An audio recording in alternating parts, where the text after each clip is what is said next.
Jean chapitre 3 partie 2. Ultime témoignage de Jean. Après cela, Jésus vint avec ses disciples au pays de Judée, et il y séjourna avec eux, et il baptisait. Jean aussi baptisait, à Aénon, près de Salim, car les eaux y abondaient, et les gens se présentaient et se faisaient baptiser. Jean, en effet, n'avait pas encore été jeté en prison. Il s'éleva alors une discussion entre les disciples de Jean et un juif à propos de purification.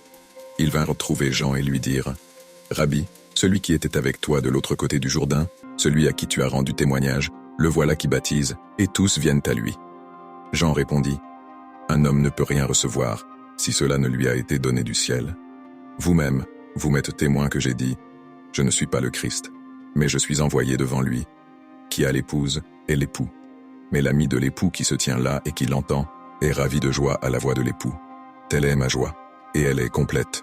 Il faut que lui grandisse et que moi je décroisse. Celui qui vient d'en haut est au-dessus de tous. Celui qui est de la terre est terrestre, et parle en terrestre. Celui qui vient du ciel témoigne de ce qu'il a vu et entendu, et son témoignage, nul ne l'accueille. Qui accueille son témoignage certifie que Dieu est véridique. En effet, celui que Dieu a envoyé prononce les paroles de Dieu, car il donne l'Esprit sans mesure. Le Père aime le Fils et a tout remis dans sa main. Qui croit au Fils a la vie éternelle. Qui refuse de croire au Fils ne verra pas la vie, mais la colère de Dieu demeure sur lui.